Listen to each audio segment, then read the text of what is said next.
అందరికీ నమస్కారం. నేను మీ అనుపమ. భారతదేశంలో హిందువుగా పుట్టడమే ఒక మహా అదృష్టము. ఇంకా అంతకు మించి అదృష్టం అంటూ ఏమీ ఉండదు. ధర్మం కోసం జీవించాలి, భక్తి మార్గంలో జీవించాలి, ధర్మం కోసం జీవించాలి, అలాగే ధర్మం కోసం పోరాడాలి కూడా. వీళ్ళైతే ఏదన్నా యుద్ధము అనివార్యం కానేకూడదు, యుద్ధం చేయనేకూడదు. మరి యుద్ధం చెయ్యాలి, ఇక తప్పదన్నటువంటి పరిస్థితి వస్తే తప్పకుండా యుద్ధం చేసే తీరాలి. ఎందుకో తెలుసా?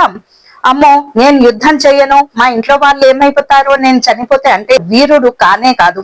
అసలు యుద్ధ భూమికి వెళ్ళనే కూడదు.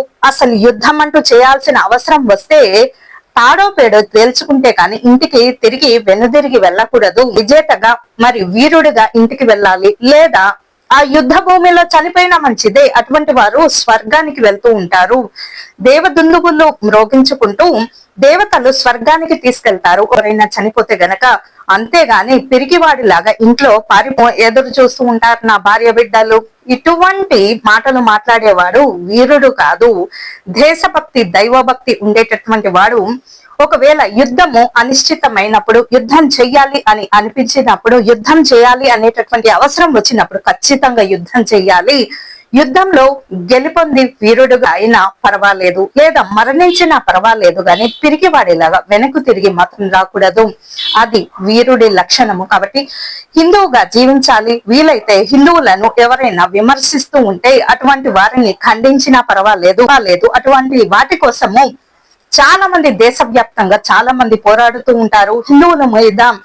హిందువుల మీద హైందవ ధర్మం మీద, పూజల మీద, అటువంటి భక్తుల మీద ఎటువంటి అనుచిత వ్యాఖ్యలు చేసిన వారందరి మీద తప్పకుండా పోరాటం చేయండి. ప్రతి ఒక్కరు చెయ్యి కలిస్తేనే మాట మాట్లాడడానికి, అనుచిత మాటలు మాట్లాడడానికి తస్మాత్ జాగ్రత్తగా జాగరూకతగా ఉంటూ ఉంటారు. నోరు జాగ్రత్తగా వాడుతూ ఉంటారు. లేకపోతే ఇక ఇష్టం వచ్చినట్టు మరి మాట్లాడితే మన హిందువులందరూ కలిసి ఏం చేయాలి? మరి మనమంతా కలిసి చెయ్యి కలిస్తేనే మరి అటువంటి వారిని మనము ఈ దేశం నుంచి కూడా తరిమి కొట్టేటటువంటి అవకాశం ఉంటుంది. కాబట్టి అంతా కూడా హిందువులంతా కూడా ఐక్యతగా ప్రతిజ్ఞ చేసుకోవాలి. నేను హిందువుగా జన్మించాను, హిందువుగానే జీవిస్తాను, హిందువుగానే మరణిస్తాను.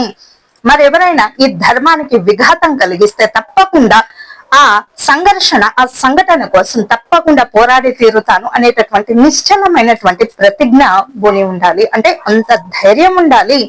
అంత ధైర్యం ఉండాలంటే ఏం చేయాలి? ముందుగా దైవ భక్తి, ధర్మ భక్తి, సత్య మార్గము, న్యాయ మార్గము ఇలాంటివి ఉంటే గనక ధర్మో రక్షతి రక్షిత, మిమ్మల్ని ఎవ్వరూ ఏమి చేయలేరు.